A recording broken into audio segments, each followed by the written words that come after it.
ಪ್ರತಿ ಕ್ಷಣದ ಸುದ್ದಿಗಾಗಿ ಟಿವಿ9 ಕನ್ನಡ ಚಾನೆಲ್ಗೆ ಸಬ್ಸ್ಕ್ರೈಬ್ ಆಗಿ ಬೆಲ್ ಐಕಾನ್ ಒತ್ತಿ. ಕೊರೋನಾ ಎಕ್ಸ್‌ಪ್ರೆಸ್ ಅಟ್ 6ಗೆ ಸ್ವಾಗತ. ನಾನು ನಿಶಾ. ರಾಜ್ಯದಲ್ಲಿ ನಿಲ್ಲುತ್ತಿಲ್ಲ ಕಿಲ್ಲರ್ ಕೊರೋನಾ ಅಟ್ಟಹಾಸ. ಕರುನಾಡಲ್ಲಿ ವ್ಯಾಪಿಸುತ್ತಲೇ ಇದೆ ಡೆಡ್ಲಿ ವೈರಸ್ ಬಲೆ. ದೇಹ ಹೊಕ್ಕಿ ಅಟ್ಟಹಾಸ ಮೆರೆದಿದ್ದಾಯ್ತು. ರಾಜ್ಯದಲ್ಲಿ ಸಾವಿನ ದಂಡಯಾತ್ರೆ ಶುರುವಾಯಿತು. ಯುವಕರನ್ನ ವೃದ್ಧರನ್ನು ಬಲಿ ಪಡೆಯುತ್ತಲೇ ಇದೆ ಮಹಾಮಾರಿ.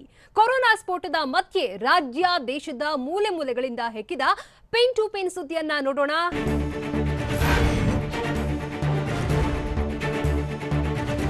ಬೆಂಗಳೂರಿನ ಉಳ್ಳಾಳದಲ್ಲಿ ಗರ್ಭಿಣಿಗೆ ಕೊರೋನಾ ಸೋಂಕು ಇರೋದು ದೃಢವಾಗಿದೆ. ಆಸ್ಪತ್ರೆಗೆ ರೆಗ್ಯುಲರ್ ಚೆಕಪ್ಗೆ ಹೋದಾಗ ಕೊರೋನಾ ಸೋಂಕು ಇರೋದು ಪತ್ತೆಯಾಗಿದೆ. ಗರ್ಭಿಣಿಯರಿಗೆ ಕೊರೋನಾ ಟೆಸ್ಟ್ ಕಡ್ಡಾಯ ಹಿನ್ನೆಲೆ ಮಾಸಿಕ ತಪಾಸಣೆಗೆ ಹೋಗಿದ್ದ ವೇಳೆ ಗಂಟಲು ದ್ರವದ ಪರೀಕ್ಷೆ ಮಾಡಿಸಲಾಗಿತ್ತು. ಈ ವೇಳೆ ಗರ್ಭಿಣಿಗೆ ಕೊರೋನಾ ಪಾಸಿಟಿವ್ ಇರೋದು ದೃಢವಾಗಿದೆ.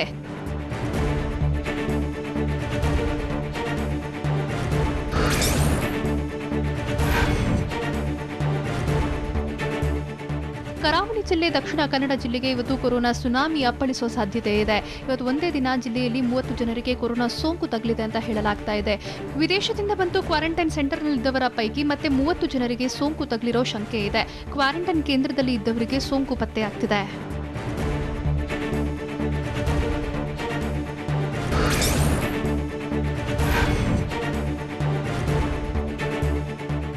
ಕಲಬುರಗಿ ಜಿಲ್ಲೆಯಲ್ಲಿ ಕೊರೋನಾ ಅಟ್ಟಹಾಸ ಮುಂದುವರೆದಿದೆ. ಜಿಲ್ಲೆಯಲ್ಲಿ ಇಂದು 22ಕ್ಕೂ ಹೆಚ್ಚು ಜನರಿಗೆ ಕೊರೋನಾ ಸೋಂಕು ತಗುಲಿರೋ ಸಾಧ್ಯತೆ ಇದೆ. ಮಹಾರಾಷ್ಟ್ರದಿಂದ ವಾಪಸ್ಸಾದ ಕಾರ್ಮಿಕರಿಗೆ ಕೊರೋನಾ ಇರೋ ಶಂಕೆ ಇದೆ. ಇನ್ನು 4728 ಜನರ ಕೊರೋನಾ ವರದಿ ಬರುವ ನಿರೀಕ್ಷೆ ಇದೆ. ಈ ನಡುವೆ ಇಂದು 22 ಜನರಿಗೆ ಸೋಂಕು ತಗುಲಿರೋ ಸಾಧ್ಯತೆ ಇದೆ.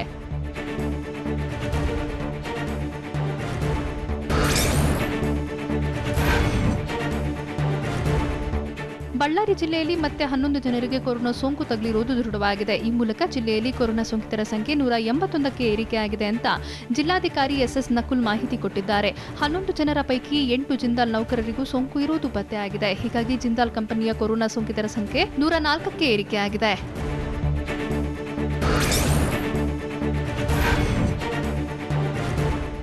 ಕೋಲಾರದಲ್ಲಿ ಇಂದು 4 ಕೊರೋನಾ ಸೋಂಕು ತಗುಲಿರೋ ಶಂಕೆ ಇದೆ. 70 ವರ್ಷದ ತಂದೆ, 60 ವರ್ಷದ ತಾಯಿ ಹಾಗೂ 17 ವರ್ಷದ ಮಗಳಿಗೆ ಕೊರೋನಾ ಸೋಂಕು ತಗುಲಿದೆ ಅಂತ ಹೇಳಲಾಗ್ತಾ ಇದೆ. ಇನ್ನು ಒಡಿಶಾದಿಂದ ವಾಪಸ್ಸಾಗಿದ್ದ ವ್ಯಕ್ತಿಗೆ ಕೊರೋನಾ ತಗುಲಿರೋ ಸಾಧ್ಯತೆ ಇದೆ. ಈ ವ್ಯಕ್ತಿ ಬೆಂಗಳೂರಿನಲ್ಲಿ ಕ್ವಾರಂಟೈನ್ ಮುಗಿಸಿ ಕೋಲಾರಕ್ಕೆ ಹೋಗಿದ್ರು.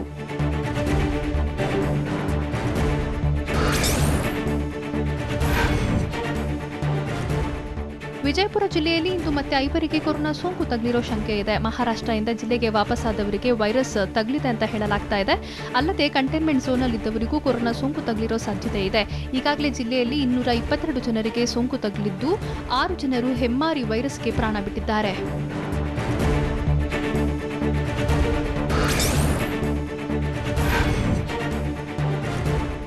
ದಾವಣಗೆರೆ ಜಿಲ್ಲೆಯಲ್ಲಿ ಇಂದು ಮತ್ತೆ 3 ಕೊರೋನಾ ಸೋಂಕು ತಗುಲಿರೋ ಸಾಧ್ಯತೆ ಇದೆ. ಕಂಟೈನ್ಮೆಂಟ್ ಝೋನ್ನಲ್ಲಿದ್ದವರಲ್ಲಿ ಸೋಂಕು ಕಾಣಿಸಿಕೊಂಡಿದೆ ಅಂತ ಹೇಳಲಾಗ್ತಾ ಇದೆ. ದಾವಣಗೆರೆ ನಗರದ ಕಂಟೈನ್ಮೆಂಟ್ ಝೋನ್ಗಳಲ್ಲೇ ಹೆಚ್ಚು ಪ್ರಕರಣಗಳು ಪತ್ತೆಯಾಗ್ತಿದ್ದು ಆತಂಕಕ್ಕೆ ಕಾರಣವಾಗಿದೆ. ಇನ್ನು ಸುಮಾರು 461 ಜನರ ಟೆಸ್ಟ್ ವರದಿ ಬರುವುದು ಬಾಕಿ ಇದೆ.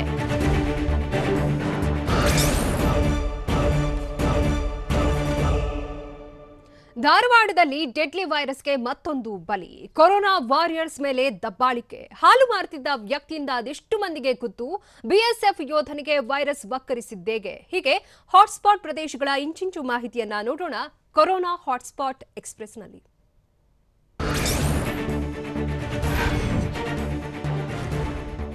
ಕರುನಾಡಲ್ಲಿ ಕೊರೋನಾ ಹೆಮ್ಮಾರಿ ಅಟ್ಟಹಾಸ ಮೆರಿತಾನೆ ಇದೆ. ಕೊರೋನಾ ಹೆಮ್ಮಾರಿಗೆ ಇವತ್ತು ರಾಜ್ಯದಲ್ಲಿ ಮತ್ತೊಂದು ಬಲಿಯಾಗಿದೆ. ಧಾರವಾಡ ಜಿಲ್ಲೆಯಲ್ಲಿ ಕೊರೋನಾ ಸೋಂಕಿಗೆ ಮತ್ತೊಬ್ಬರು ಬಲಿಯಾಗಿದ್ದಾರೆ. ಈ ಮೂಲಕ ಜಿಲ್ಲೆಯಲ್ಲಿ ಸೋಂಕಿನಿಂದ ಮೃತಪಟ್ಟವರ ಸಂಖ್ಯೆ 2ಕ್ಕೆ ಏರಿಕೆಯಾಗಿದೆ. ಮುಂಬೈಯಿಂದ ಹಿಂದಿರುಗಿದ್ದ ವೃದ್ಧನಿಗೆ ಕೊರೋನಾ ದೃಢಪಟ್ಟಿದ್ದು ಇದೀಗ ಕಿಮ್ಸ್ನಲ್ಲಿ ಚಿಕಿತ್ಸೆ ಪಡೆಯುತ್ತಿದ್ದ ವೃದ್ಧ ಮೃತಪಟ್ಟಿದ್ದಾರೆ.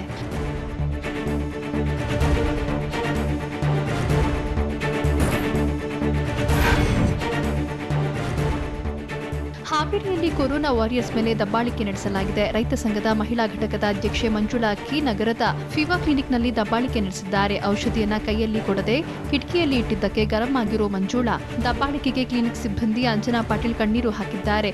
ಇನ್ನು ಬಿಡಿಸೋಕೆ ಬಂದ ನರ್ಸ್ ಮೊಬೈಲ್ ಕಿತ್ತುಕೊಂಡು ಮಂಜುಳಾ ದರ್ಪ ತೋರಿದ್ದಾರೆ.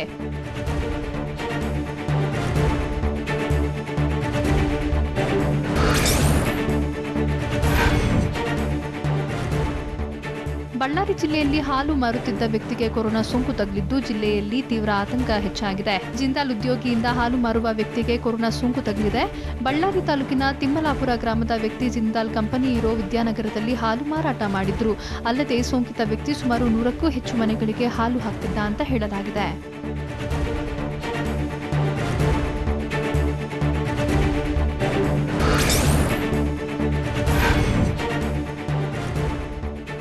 ಮೈಸೂರಿನ ಇಟ್ಟಿಗೆಗೂಡಿನ ಹೋಟೆಲ್ಗೆ ಕೊರೋನಾ ಸೋಂಕಿತ ವ್ಯಕ್ತಿ ಭೇಟಿ ಹಿನ್ನೆಲೆಯಲ್ಲಿ ಹೋಟೆಲ್ ಸೀಲ್ ಡೌನ್ ಮಾಡಲಾಗಿದೆ. ಕೆಫೆ ಮೈಸೂರು ಹೋಟೆಲ್ಗೆ ಸೋಂಕಿತ ಭೇಟಿ ನೀಡಿದ ಹಿನ್ನೆಲೆಯಲ್ಲಿ ಮುಂಜಾಗ್ರತಾ ಕ್ರಮವಾಗಿ ಹೋಟೆಲ್ ಸೀಲ್ ಡೌನ್ ಮಾಡಲಾಗಿದೆ. ಅಲ್ಲದೆ ಹೋಟೆಲ್ ಸಿಬ್ಬಂದಿಯ ಕೊರೋನಾ ಟೆಸ್ಟ್ಗೆ ಜಿಲ್ಲಾ ಆರೋಗ್ಯ ಅಧಿಕಾರಿ ಸೂಚನೆ ಕೊಟ್ಟಿದ್ದಾರೆ.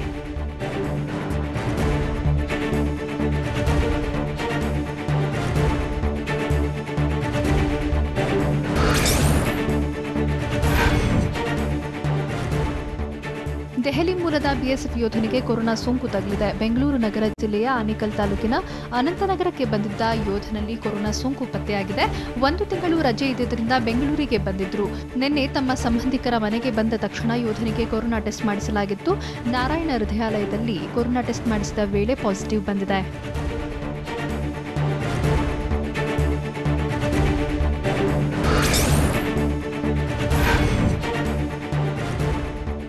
ಚಿಕ್ಕಮಗಳೂರು ಜಿಲ್ಲೆಯ ತರೀಕೆರೆ ತಾಲೂಕಿನ ನಂದಿಪಟ್ಟಳು ಗ್ರಾಮದಲ್ಲಿರೋ ಕ್ವಾರಂಟೈನ್ ಕೇಂದ್ರ ಅವ್ಯವಸ್ಥೆಯ ಆಗರ ಆಗ್ಬಿಟ್ಟಿದೆ. ವಸತಿ ಶಾಲೆಯಲ್ಲಿ ಕ್ವಾರಂಟೈನ್ ಕೇಂದ್ರ ಸ್ಥಾಪಿಸಲಾಗಿದ್ದು ಶೌಚಾಲಯಕ್ಕೆ ಹೋಗೋಕೆ ನೀರು ಇಲ್ಲದೆ ಜನ ಪರದಾಡಿದ್ದಾರೆ. ಅವ್ಯವಸ್ಥೆ ಬಗ್ಗೆ ವಿಡಿಯೋ ಮಾಡಿ ಕ್ವಾರಂಟೈನಿಗಳು ಆಕ್ರೋಶ ವ್ಯಕ್ತಪಡಿಸಿದ್ದಾರೆ. ಸೂಕ್ತ ವ್ಯವಸ್ಥೆ ಕಲ್ಪಿಸದ ಜಿಲ್ಲಾಡಳಿತದ ವಿರುದ್ಧ ಜನ ಆಕ್ರೋಶ ಹೊರಹಾಕಿದ್ರು.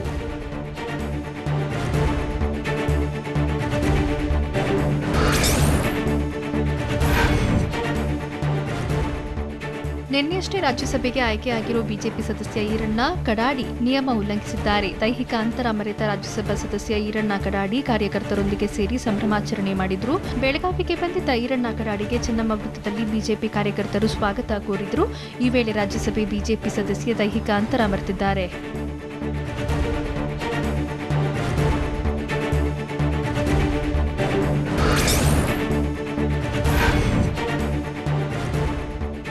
ಕೋಲಾರ ಜಿಲ್ಲೆಯ ಮಾಲೂರಿನಲ್ಲಿ ವ್ಯಕ್ತಿಗೆ ಸೋಂಕು ಪತ್ತೆಯಾಗಿರುವ ಹಿನ್ನೆಲೆಯಲ್ಲಿ ಮಾಲೂರಿನ ಸೋಮಣ್ಣ ಬಡಾವಣೆ ಕಂಟೈನ್ಮೆಂಟ್ ಝೋನ್ ಅಂತ ಘೋಷಣೆ ಮಾಡಲಾಗಿದೆ. ಖಾಸಗಿ ಕಾರ್ಖಾನೆಯಲ್ಲಿ ಅಸಿಸ್ಟೆಂಟ್ ಮ್ಯಾನೇಜರ್ ಆಗಿದ್ದ ವ್ಯಕ್ತಿಗೆ ಕೊರೋನಾ ಇರೋದು ದೃಢವಾಗಿತ್ತು. ಇವರು ಮೇ 28ರಂದು ರಾಜಸ್ಥಾನದಿಂದ ಬೆಂಗಳೂರಿಗೆ ಬಂದಿದ್ರು. ಹೀಗಾಗಿ ರಕ್ತದ ಮಾದರಿ, ಗಂಟಲು ದ್ರವದ ಪರೀಕ್ಷೆ ವೇಳೆ ಸೋಂಕು ಇರೋದು ದೃಢವಾಗಿದೆ.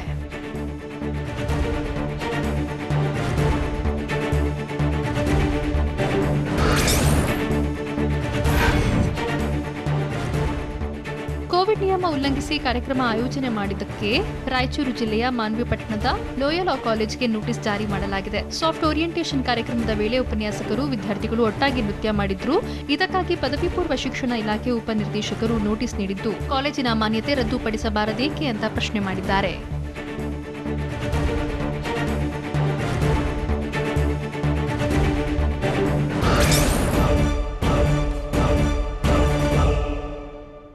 ರಾಜಧಾನಿಯ ಗಲ್ಲಿ ಗಲ್ಲಿಗೂ ವಕ್ಕರಿಸಿದ ವೈರಸ್. ಬೆಂಗಳೂರಿನ 116 ವಾರ್ಡ್ಗಳಿಗೆ ನುಗ್ಗಿದ ಕ್ರೂರಿ. ಕೆಎಸ್ಆರ್ಟಿಸಿ ಬಸ್, ಆಟೋ, ಕ್ಯಾಬ್ ಚಾಲಕರಿಗೂ ಸಂಕಷ್ಟ. ಟೆನ್ಷನ್ ಮಧ್ಯೆ ಬಿಸಿಬೇಳೆ ಬಾತ್ ಸವಿದ ಸಿಎಂ. ಇದೆಲ್ಲವನ್ನ ನೋಡೋಣ ಕೊರೋನಾ ಬೆಂಗಳೂರು ಎಕ್ಸ್‌ಪ್ರೆಸ್‌ನಲ್ಲಿ.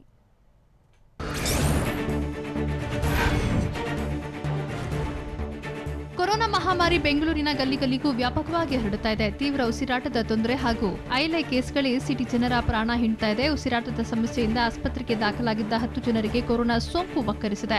ಹಲಸೂರು ಮಾರ್ಕೆಟ್ನಲ್ಲಿ 3, ಉಲ್ಲಾಳದ ಗರ್ಭಿಣಿ, ಹೊಸೂರು ರಸ್ತೆ ಬಳಿ 2, ಬೊಮ್ಮನಹಳ್ಳಿ, ಥಣಿಸಂದ್ರ, ಚಿಕ್ಕಪೇಟೆ, ದೊಡ್ಡ ಬೊಮ್ಮನಸಂದ್ರದಲ್ಲೂ ಕೊರೋನಾ ಅಟ್ಯಾಕ್ ಮಾಡಿದೆ.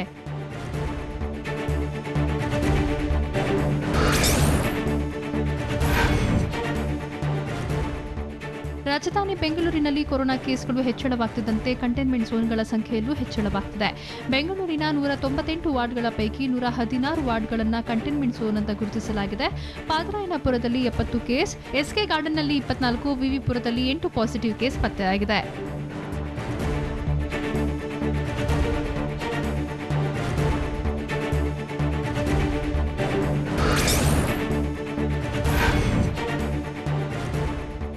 ಕೊರೋನಾ ಕೊರೋನಾ ಸೋಂಕಿನಿಂದ ಕ್ಯಾಬ್ ಆಟೋ ಚಾಲಕರು ತೀವ್ರ ಸಂಕಷ್ಟಕ್ಕೆ ಒಳಗಾಗಿದ್ದಾರೆ. ಕ್ಯಾಬ್ ಹಾಗೂ ಆಟೋ ರಿಕ್ಷಾಗಳಲ್ಲಿ ಪ್ರಯಾಣಿಸೋಕೆ ಜನ ಹಿಂದೇಟು ಹಾಕ್ತಿರೋದ್ರಿಂದ ಚಾಲಕರು ಕಂಗಾಲಾಗಿದ್ದಾರೆ.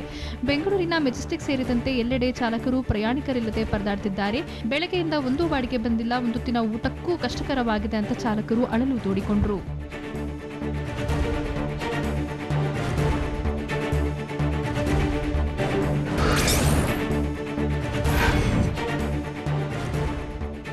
ಯಾವಾಗಲೂ ವೀಕೆಂಡ್ನಲ್ಲಿ ತುಂಬಿ ತುಳುಕ್ತಿದ್ದ ಕೆಎಸ್ಆರ್ಟಿಸಿ ಬಸ್ಗಳು ಖಾಲಿಯಾಗಿವೆ. ಬೆಂಗಳೂರಿನ ಮೆಜೆಸ್ಟಿಕ್ ಕೆಎಸ್ಆರ್ಟಿಸಿ ಬಸ್ ಸ್ಟ್ಯಾಂಡ್ ಪ್ರಯಾಣಿಕರಿಲ್ಲದೆ ಬಿಕೋ ಅಂತ ಇದೆ. ಕೊರೋನಾ ಸಂಕಷ್ಟಕ್ಕೂ ಮೊದಲು ಬಸ್ಗಳು ರಶ್ ಆಗಿರ್ತಿತ್ತು. ಆದರೆ ಊರುಗಳಿಗೆ ತೆರಳೋಕು ಜನ ಕೆಎಸ್ಆರ್ಟಿಸಿ ಕಡೆ ತಲೆ ಹಾಕಿಲ್ಲ. ಲಾಕ್ಡೌನ್ ತೆರವಾದ ಬಳಿಕ ಕೆಎಸ್ಆರ್ಟಿಸಿಗೆ ಆದಾಯ ಬರೋ ನಿರೀಕ್ಷೆ ಇತ್ತು. ಆದರೆ ಕೊರೋನಾ ಭೀತಿಗೆ ಜನ ಬರಲಿಲ್ಲ.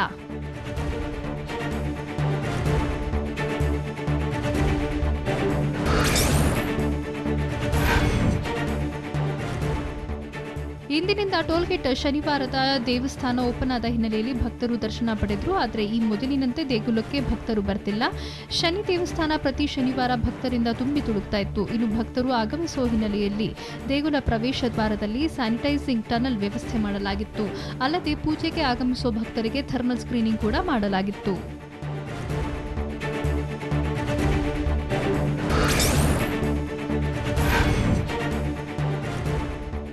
ಕೊರೋನಾ ಸೋಂಕು ವ್ಯಾಪಕವಾಗಿ ಹರಡುತ್ತಿರುವ ಹಿನ್ನೆಲೆಯಲ್ಲಿ ಬೆಂಗಳೂರಿನ ಜನ ಮನೆಯಿಂದ ಆಚೆ ಬರೋಕೆ ಹೆದರುತ್ತಿದ್ದಾರೆ. ವೀಕೆಂಡ್ನಲ್ಲಿ ತುಂಬಿ ತುಳುಕ್ತಿದ್ದ ಬ್ರಿಗೇಡ್ ರೋಡ್ ಜನರು ಇಲ್ಲದೆ ಖಾಲಿಯಾಗಿದೆ. ಗ್ರಾಹಕರು ಇಲ್ಲದೆ ಶಾಪಿಂಗ್ ಕಾಂಪ್ಲೆಕ್ಸ್ಗಳು ಖಾಲಿಯಾಗಿವೆ. ಇನ್ನು ಎಂಜಿ ರೋಡ್, ಚರ್ಚ್ ಸ್ಟ್ರೀಟ್ನಲ್ಲೂ ಇದೇ ಪರಿಸ್ಥಿತಿ ಇತ್ತು.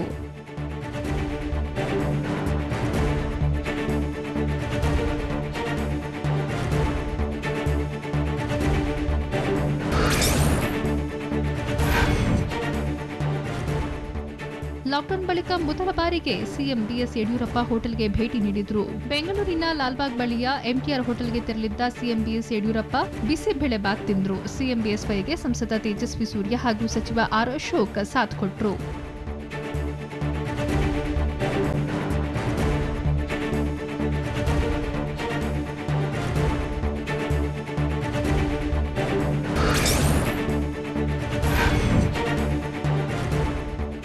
ಕೊರೋನಾ ಭೀತಿಯಿಂದಾಗಿ ಸಿಲಿಕಾನ್ ಸಿಟಿ ಜನ ಮನೆಯಿಂದ ಆಚೆ ಕಾಲಿಡುತ್ತಿಲ್ಲ. ಹೀಗಾಗಿ ವೀಕೆಂಡ್ನಲ್ಲೂ ನಗರದ ಪ್ರಮುಖ ಹೋಟೆಲ್ಗಳು ಗ್ರಾಹಕರಿಲ್ಲದೆ ಖಾಲಿಯಾಗಿದ್ವು. ನೃಪತುಂಗ ರಸ್ತೆಯಲ್ಲಿರೋ ನಿಸರ್ಗ ಗ್ರ್ಯಾಂಡ್ ಹೋಟೆಲ್ ಗ್ರಾಹಕರಿಲ್ಲದೆ ಖಾಲಿಯಾಗಿತ್ತು. ಹೋಟೆಲ್ನಲ್ಲಿ ಮುಂಜಾಗ್ರತಾ ಕ್ರಮ ತಗೊಂಡ್ರೂ ಜನರೇ ಬರ್ತಿಲ್ಲ. ಹೀಗಾಗಿ ಗ್ರಾಹಕರಿಗಾಗಿ ಹೋಟೆಲ್ ಮಾಲೀಕರು ಕಾಯುವಂತಾಯಿತು.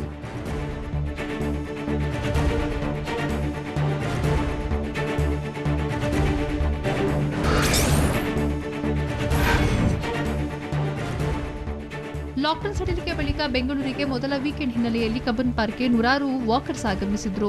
ವಾಕ್ ಮಾಡೋಕೆ ಜನರು ಬಂದಿದ್ದ ಹಿನ್ನೆಲೆಯಲ್ಲಿ ಪಾರ್ಕ್ ಎಂಟ್ರಿಯಲ್ಲಿ ಥರ್ಮಲ್ ಸ್ಕ್ರೀನಿಂಗ್, ಸ್ಯಾನಿಟೈಸ್ ವ್ಯವಸ್ಥೆ ಮಾಡಲಾಗಿತ್ತು. ಇನ್ನು ಲಾಕ್ಡೌನ್ಗಿಂತ ಮೊದಲು ದಿನಕ್ಕೆ 8,000 ಜನ ಬರ್ತಾ ಇದ್ರು. ಆದರೆ ಕೊರೋನಾ ಭೀತಿಯಿಂದ ಕಬ್ಬನ್ ಪಾರ್ಕ್ಗೆ ಬರೋರ ಸಂಖ್ಯೆ ಅರ್ಧದಷ್ಟು ಕಡಿಮೆಯಾಗಿದೆ.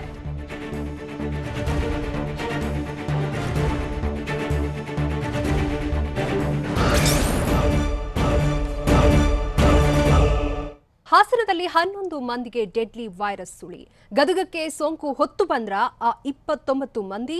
ಕಷ್ಟ ಕಾಲದಲ್ಲೂ ಜನರಿಗೆ ಕರೆಂಟ್ ಶಾಕ್. ದೇವರು ಬಾಗಿಲು ತೆರೆದ್ರೂ ಭಕ್ತರೇ ಬರ್ತಿಲ್ಲ. ಇದೆಲ್ಲವನ್ನ ನೋಡೋಣ ಸ್ಟೇಟ್ ಕೊರೋನಾ ಎಕ್ಸ್‌ಪ್ರೆಸ್‌ನಲ್ಲಿ.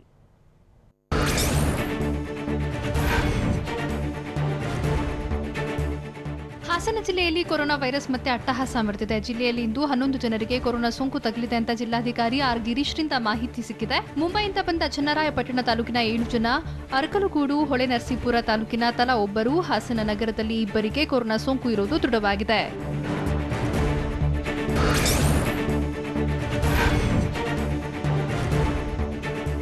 ಮುಂಬೈನಿಂದ ಗದಗ ನಗರಕ್ಕೆ 29 ಜನ ಆಗಮಿಸಿದ್ದಾರೆ. ಮುಂಬೈ ಗದಗ ರೈಲಿನಲ್ಲಿ ಆಗಮಿಸಿದ ಪ್ರಯಾಣಿಕರನ್ನ ತಪಾಸಣೆ ಮಾಡಿ ಕ್ವಾರಂಟೈನ್ಗೆ ಸ್ಥಳಾಂತರ ಮಾಡಲಾಯಿತು.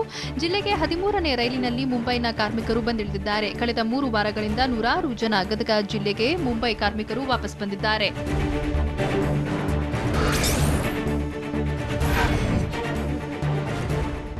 ಜೂನ್ 25ರಿಂದ ಎಸ್ಎಸ್ಎಲ್ಸಿ ಪರೀಕ್ಷೆ ಆರಂಭ ಹಿನ್ನೆಲೆಯಲ್ಲಿ ಕೊಪ್ಪಳ ಜಿಲ್ಲಾ ಆಡಳಿತ ವಿನೂತನ ಪ್ರಯತ್ನಕ್ಕೆ ಕೈ ಹಾಕಿದೆ. ಎಸ್ಎಸ್ಎಲ್ಸಿ ವಿದ್ಯಾರ್ಥಿಗಳಿಗೆ ಆತ್ಮಸ್ಥೈರ್ಯ ತುಂಬುವುದಕ್ಕೆ ಕಿರುಚಿತ್ರವೊಂದನ್ನು ನಿರ್ಮಾಣ ಮಾಡಿದೆ. ಜಾಗೃತಿಯೇ ಶ್ರೀರಕ್ಷೆ ಅನ್ನೋ ಹೆಸರಲ್ಲಿ ಈ ಕಿರುಚಿತ್ರ ನಿರ್ಮಾಣ ಮಾಡಿದ್ದಾರೆ. ಈ ಕಿರುಚಿತ್ರ ವೀಕ್ಷಿಸಿದ ಸಚಿವ ಸುರೇಶ್ ಕುಮಾರ್ ಪ್ರಶಂಸೆ ವ್ಯಕ್ತಪಡಿಸಿದರು.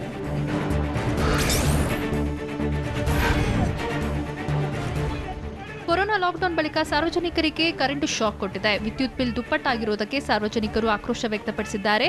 ದಾವಣಗೆರೆಯಲ್ಲಿ ಜಿಲ್ಲಾ ಜೆಡಿಎಸ್ ಘಟಕದಿಂದ ದಾವಣಗೆರೆಯ ಉಪವಿಭಾಗ ಅಧಿಕಾರಿ ಕಚೇರಿ ಮುಂದೆ ಧರಣಿ ನಡೆಸಿದ್ರು. ಈ ಬಗ್ಗೆ ಸೂಕ್ತ ಕ್ರಮ ಕೈಗೊಳ್ಳುವಂತೆ ಸರ್ಕಾರಕ್ಕೆ ಆಗ್ರಹಿಸಿದ್ರು.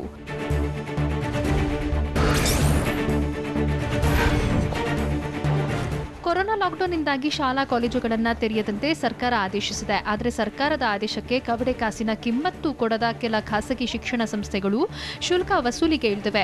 ಗದಗ ನಗರದಲ್ಲಿ ಜೆಸಿ ಸ್ಕೂಲ್, ಸಿಡಿಒ ಜೈನ್ ಶಾಲೆ, ಪಾರ್ಶ್ವನಾಥ ಶಾಲೆಗಳು ಪ್ರವೇಶಾತಿ ಆರಂಭಿಸಿವೆ.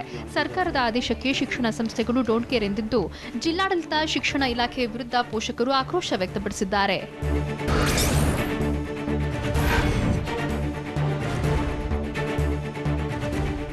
ಲಾಕ್ಡೌನ್ ಸಡಿಲಿಕೆಯಲ್ಲಿ ದೇವರ ದರ್ಶನಕ್ಕೆ ಅವಕಾಶ ಮಾಡಿಕೊಟ್ಟರೂ ಸಹ ವಾರದ ಅಂತ್ಯದಲ್ಲೂ ಭಕ್ತರು ದೇವರ ದರ್ಶನಕ್ಕೆ ಆಸಕ್ತಿ ತೋರಿಸುತ್ತಿಲ್ಲ. ಪ್ರತಿ ಶನಿವಾರ ತುಂಬಿ ತುಳುತ್ತಿದ್ದ ದೇವಸ್ಥಾನದಲ್ಲಿ ಬೆರಳೆಣಿಕೆಯಷ್ಟು ಭಕ್ತರು ಮಾತ್ರ ಕಾಣಿಸಿಕೊಳ್ತಿದ್ದಾರೆ. ಮೈಸೂರಿನ ಒಂಟಿಕೊಪ್ಪಲಿನ ಲಕ್ಷ್ಮೀ ವೆಂಕಟೇಶ್ವರ ದೇವಸ್ಥಾನದಲ್ಲಿ ಎಲ್ಲಾ ವ್ಯವಸ್ಥೆ ಮಾಡಿದ್ರೂ ಕೂಡ ಭಕ್ತರು ಕಡಿಮೆ ಸಂಖ್ಯೆಯಲ್ಲಿ ಕಂಡುಬಂದರು.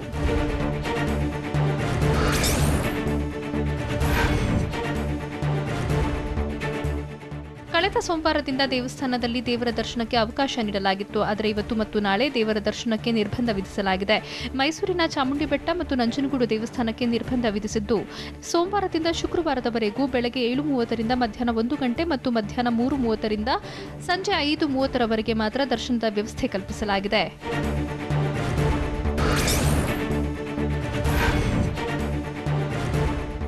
ಕೊರೋನಾ ಸೋಂಕು ವ್ಯಾಪಕವಾಗಿ ಹರಡುತ್ತಿರುವ ಹಿನ್ನೆಲೆಯಲ್ಲಿ ಎಸ್ಎಸ್ಎಲ್ಸಿ ಪರೀಕ್ಷೆ ಹಾಗೂ ಆನ್ಲೈನ್ ಶಿಕ್ಷಣ ರದ್ದುಗೊಳಿಸುವುದಕ್ಕೆ ಆಗ್ರಹಿಸಿ ವಾಟಾಳ್ ನಾಗರಾಜ್ ಪ್ರತಿಭಟನೆ ನಡೆಸಿದರು. ಹುಬ್ಬಳ್ಳಿಯ ಚೆನ್ನಮ್ಮ ವೃತ್ತದಲ್ಲಿ ಜಾಗಾಟೆ ಬಾರಿಸುವ ಮೂಲಕ ವಾಟಾಳ್ ನಾಗರಾಜ್ ವಿನೂತನವಾಗಿ ಪ್ರತಿಭಟನೆ ಮಾಡಿದ್ರು. ಕೊರೋನಾ ಕಡಿಮೆಯಾಗಿದ್ದಾಗ ಲಾಕ್ಡೌನ್ ಮಾಡಿದ್ರು, ಕೊರೋನಾ ಅಟ್ಟಹಾಸ ಮೆರೆಯುವಾಗ ಅನ್ಲಾಕ್ ಮಾಡಿದ್ದಾರೆ ಅಂತ ಹೇಳಿದ್ರು.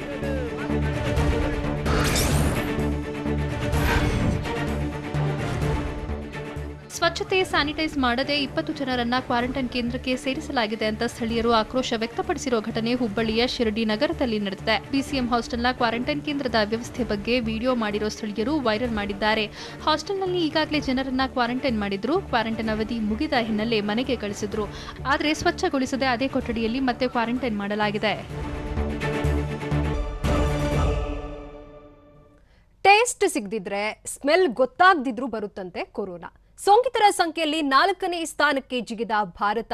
ಸಾವು ತಡೆಯಲು ಪ್ರಧಾನಿ ಮೋದಿ ಪ್ಲಾನ್. ಕಳೆದೊಂದು ದಿನದಲ್ಲಿ ಡೆಡ್ಲಿ ವೈರಸ್ ರಣಕೇಕೆ.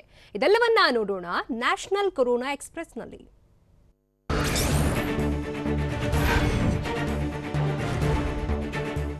ದೇಶದಲ್ಲಿ ಕೊರೋನಾ ಸೋಂಕಿತರ ಸಂಖ್ಯೆ ಹೆಚ್ಚಳ ಹಿನ್ನೆಲೆಯಲ್ಲಿ ಕೇಂದ್ರ ಆರೋಗ್ಯ ಇಲಾಖೆ ಹೊಸ ಮಾರ್ಗಸೂಚಿ ರಿಲೀಸ್ ಮಾಡಿದೆ. ವಾಸನೆ, ಊಟದ ರುಚಿ ಕಂಡುಹಿಡಿಯಲಾಗದೇ ಇದ್ದರೆ ಅದು ಕೂಡ ಕೊರೋನಾ ಲಕ್ಷಣ ಅಂತ ಆರೋಗ್ಯ ಇಲಾಖೆ ಹೇಳಿದೆ. ಈ ಮೂಲಕ ಕೊರೋನಾ ಸೋಂಕಿನ ಲಕ್ಷಣಗಳಿಗೆ ವಾಸನೆ, ಊಟದ ರುಚಿ ಕಂಡುಹಿಡಿಯಲಾಗದನ್ನ ಸೇರ್ಪಡೆ ಮಾಡಲಾಗಿದೆ.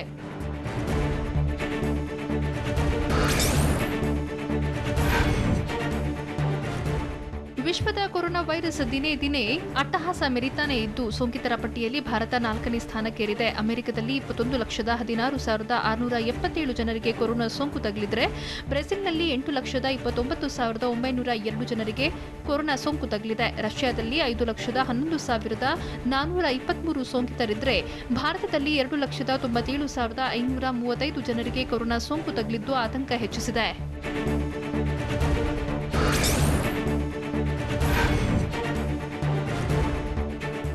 ಭಾರತದಲ್ಲಿ ಕ್ರೂರಿ ಕೊರೋನಾ ವೈರಸ್ ಎಷ್ಟರ ಮಟ್ಟಿಗೆ ಬಲಿ ಪಡೆದಿದೆ ಅಂದ್ರೆ ಅಂದಾಜಿಗೆ ಸಿಗ್ತಿಲ್ಲ. ಯಾಕಂದ್ರೆ ಕಳೆದ 24 ಗಂಟೆಯಲ್ಲಿ ದೇಶದಲ್ಲಿ 386 ಜನರು ಸೋಂಕಿಗೆ ಬಲಿಯಾಗಿದ್ದಾರೆ. ಒಂದೇ ದಿನದಲ್ಲಿ 11,458 ಸೋಂಕಿತರು ಪತ್ತೆಯಾಗಿದ್ದಾರೆ. ಭಾರತದಲ್ಲಿ ಇದೇ ವೇಗದಲ್ಲಿ ಸೋಂಕಿತರು ಪತ್ತೆಯಾಗ್ತಿದ್ರೆ ಜೂನ್ 21ರ ವೇಳೆ ಸೋಂಕಿತರ ಸಂಖ್ಯೆ 4 ಲಕ್ಷ ದಾಟಲಿದೆ. ಜೂನ್ 29ಕ್ಕೆ 5 ಲಕ್ಷ ಕೇಸ್ಗಳಾದರೂ ಅಚ್ಚರಿ ಇಲ್ಲ.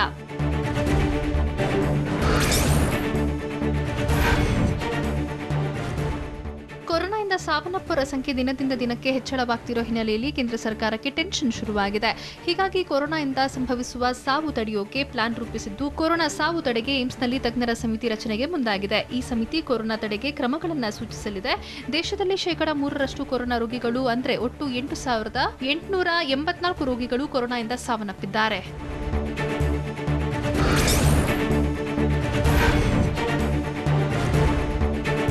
ತಮಿಳುನಾಡಿನ ಶ್ರೀ ಪೆರಂಬದೂರು ಶಾಸಕನಿಗೆ ಕೊರೋನಾ ಸೋಂಕು ಇರುವುದು ದೃಢವಾಗಿದೆ. ಎಐಎಡಿಎಂಕೆ ಪಕ್ಷದ ಶಾಸಕ ಪಳನಿಗೆ ಕೊರೋನಾ ಸೋಂಕು ತಗುಲಿದೆ. ಇತ್ತೀಚೆಗಷ್ಟೇ ತಮಿಳುನಾಡಿನಲ್ಲಿ ಡಿಎಂಕೆ ಶಾಸಕ ಅನ್ಬಳಗನ್ ಕೊರೋನಾ ಸೋಂಕಿಗೆ ಮೃತಪಟ್ಟಿದ್ರು. ಇದೀಗ ಎಐಎಡಿಎಂಕೆಯ ಶಾಸಕರಿಗೂ ಕೊರೋನಾ ತಗುಲಿದೆ.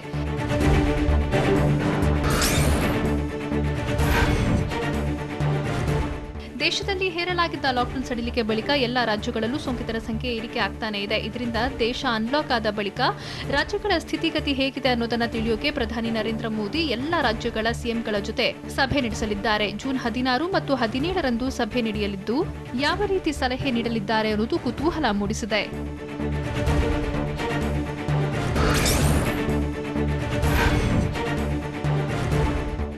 ಕೊರೋನಾ ವೈರಸ್ ದೇಶದ ಎಲ್ಲ ಭಾಗಗಳನ್ನು ಬೆಂಬಿಡದೆ ಕಾಡೋಕೆ ಶುರು ಮಾಡಿದೆ. ದೆಹಲಿಯ ಕಾರ್ಮಿಕ ಸಚಿವಾಲಯದ 24 ಸಿಬ್ಬಂದಿಗೂ ವೈರಸ್ ಅಂಟಿದೆ.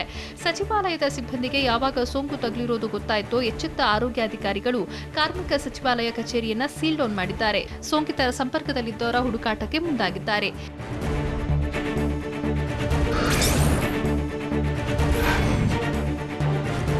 ದೇಶದಲ್ಲಿ ಕೊರೋನಾ ಪ್ರಕರಣಗಳು ದಿನದಿಂದ ದಿನಕ್ಕೆ ಹೆಚ್ಚಾಗ್ತಾನೆ ಇದೆ. ಹೀಗಾಗಿ ರಾತ್ರಿ 9ರಿಂದ ಬೆಳಗ್ಗೆ 5 ಗಂಟೆವರೆಗೂ ನಿಷೇಧಾಜ್ಞೆ ಪಾಲಿಸಿ ಅಗತ್ಯ ಚಟುವಟಿಕೆಗಳಿಗೆ ಮಾತ್ರ ಅವಕಾಶ ಮಾಡಿಕೊಡಿ ಅಂತ ಕೇಂದ್ರ ಗೃಹ ಇಲಾಖೆಯ ಕಾರ್ಯದರ್ಶಿ ಅಜಯ್ ಭಲ್ಲಾ ಮನವಿ ಮಾಡಿದ್ದಾರೆ. ರಾತ್ರಿ ವೇಳೆ ಜನ ಸಂಚಾರವನ್ನ ಸಂಪೂರ್ಣವಾಗಿ ತಡೆಯಿರಿ ಅಂತ ರಾಜ್ಯಗಳ ಮುಖ್ಯ ಕಾರ್ಯದರ್ಶಿಗಳಿಗೆ ಅಜಯ್ ಭಲ್ಲಾ ಪತ್ರ ಬರೆದು ಮನವಿ ಮಾಡಿದ್ದಾರೆ.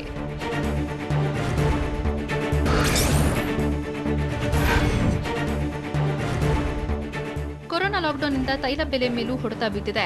ದೇಶದಲ್ಲಿ ಸತತ 7ನೇ ದಿನವೂ ಪೆಟ್ರೋಲ್ ಡೀಸೆಲ್ ಬೆಲೆ ಏರಿಕೆಯಾಗಿದೆ. ಇವತ್ತು ಪೆಟ್ರೋಲ್ ಬೆಲೆ ಪ್ರತಿ ಲೀಟರ್ಗೆ 59 ಪೈಸೆ ಏರಿಕೆಯಾದರೆ ಡೀಸೆಲ್ ಬೆಲೆ ಪ್ರತಿ ಲೀಟರ್ಗೆ 58 ಪೈಸೆ ಏರಿಕೆಯಾಗಿದೆ. ಲಾಕ್ಡೌನ್ನಿಂದಾಗಿ ಕೆಲಸ ಇಲ್ಲದೆ ಸಂಬಳವೂ ಇಲ್ಲದೆ ಕಂಗಾಲಾಗಿದ್ದ ಜನರಿಗೆ ತೈಲ ಬೆಲೆ ಏರಿಕೆ ಗಾಯದ ಮೇಲೆ ಬರೆ ಎಳೆದಂತಾಗಿದೆ.